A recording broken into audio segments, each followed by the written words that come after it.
burning. It'd also be a fuel map. It'd be a lot of different things all in one. And what would happen is that the red channel might be the areas that are burning on the skin. The green channel might be a displacement map, and the blue channel might be a fuel map. Okay, so I can actually use the blue channel for me to emit fume from it. And that way we have one texture map which controls everything for an entire shot in every single package. So there's just a lot more efficiency you can use by using multiple channels rather than having to make a specific one for it.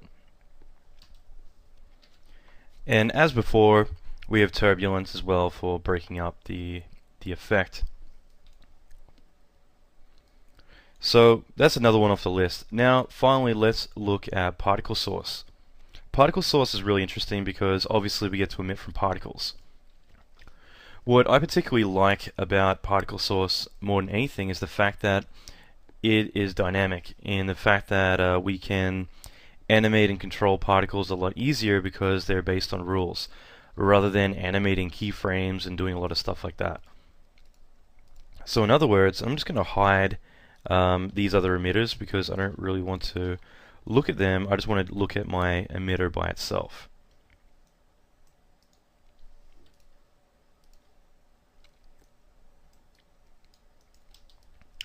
Now I have my particle system just shooting up in the air.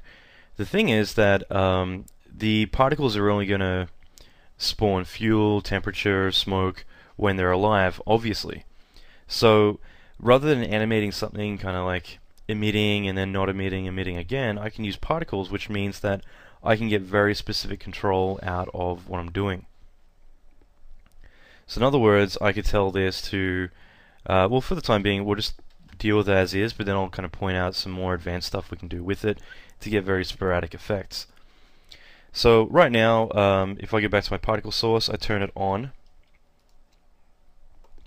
While this is simulating, I'm going to keep this live, and what I'll do is, in fact, I'm going to go to General tab, and I'm going to set this to be 65, 65, and we'll keep simulation loop on. And that means that this will continue to loop as it works. So while we have this going, I want to go into my object source, and I'm just going to adjust my radius. So right now I'm adjusting it. As we can see, the radius gets bigger. We also have seed, which basically just means that we can get random seeds for different effects. It just means if you have several of the same emitters, then you can do this. It's going to give you a roughly different effect. But for the most part, it's not going to do that much.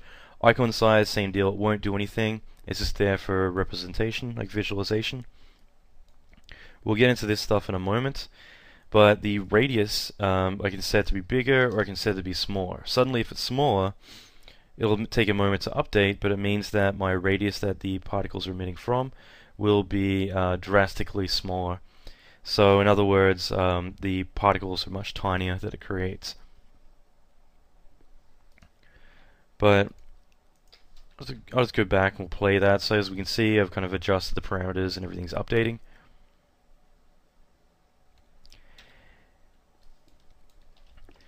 Now, one thing to keep in mind is we have this viewport thing. We can turn it off. Usually I keep it on. It's not too slow. These little yellow circles, they're actually the radius. So it allows us to see what the radius is, and I can adjust it. We can see the radius is actually adjusting for us. So this means we can figure out a radius that works pretty well for us, but I can also adjust the variation. And that means that it's going to randomize the size of these particles. But more importantly, I can right-click and enable the AFC controller. And that means I can have a birth rate of like the particles being a value of 1. And the lifespan is around 6 frames. So over 6 frames are going to expand to the end size, which could be, let's say, 10. That means that the particles start out small, and then over time they begin to expand to a value of 10. Likewise, I can make them start out big and shrink down over time as well. So these are certain things I can do to kind of get my particles to expand, and this can be applied so that way I can have like my smoke expand or whatever I want to do with it. And like I said, I can give it a bit of randomness as well. The good thing, like I said, about dealing with particles is that they're completely dynamic. So suddenly I can emit more particles. I can emit from a surface. We can do whatever we want to do with these, and it means I can get some very different and very interesting results from dealing with that. So as we can see, they're a lot bigger.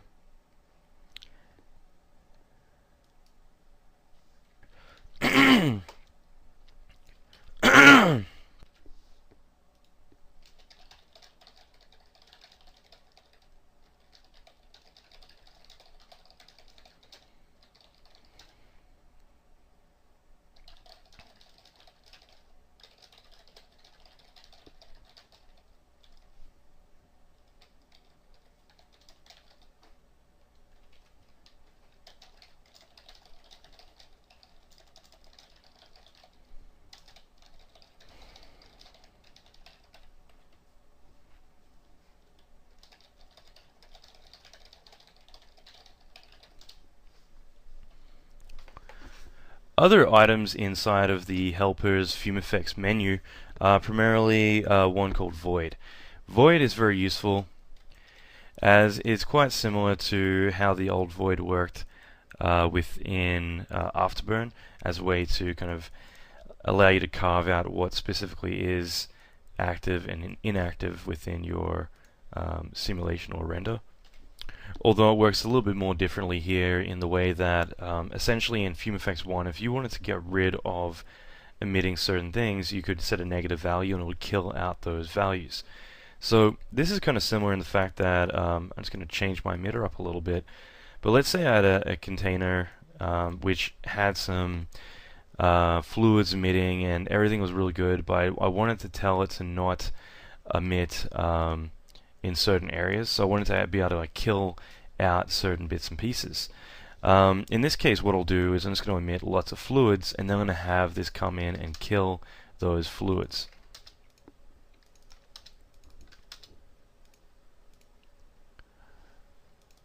So here I've just got a lot of particles that are going to shoot out, and I'll let them do their thing initially, and then at a later time I'm going to have this move up and kill out those areas. So I'm just going to shift this a little bit so they emit and continue to emit, and then this comes through. Alright, now going back in here, I'm just going to add in my void, and then let's just run the simulation. Now one thing you'll notice first of all when we run the sim is why our fluids aren't appearing. And this is the most common mistake that a lot of people make, is that essentially they run it and for some reason nothing works. Essentially by default what it's telling it to do is only emit within this area. So it's only later on that this moves in and the particles are in an area that can emit. What we can do instead though is set this to inverted off, and that means that it can emit everywhere, but if it comes in contact and goes into this area, then it begins to kill it. So we'll run the simulation again, and this time what's going to happen is we continue to emit fluids, and then our object is going to move in, and anything it comes in contact with, the void is going to kill them off. So here it comes and it moves through and it instantly kills that data. This is really useful because it means that we're able to literally erase fluids that we don't want. And this isn't the same as like pushing it away or something. This is literally killing that information. And this will kill anything. So this is kind of useful just because, as I said before, it can come in and kill out that stuff. If I wanted, then I could have it encapsulate the emitter itself. And that way, if the radius was a little bit bigger, no more fluids could come through it. So I'll run this one last time, and we have a fluids emitting, and then as it comes through and when it moves over it, it'll actually kill out all the information. So it's good to have just in your list of tools. That way if you ever want to kind of wipe some stuff out, you can. I did a production in New York recently where one of the artists needed to do something similar to this, so we're able to use this approach to be able to specifically tell emitters to stop doing what they're doing. So okay, so now the fluids move through, and it literally kills out all the fluids because it covers it all up. And like I said, we can do the opposite and move it over it, inverted, and get rid of the keyframes, and that means that the fluids are locked to that area. What would be nice to have is actually a fall off, the same way that Void did inside of Afterburn, but ultimately it still works really well.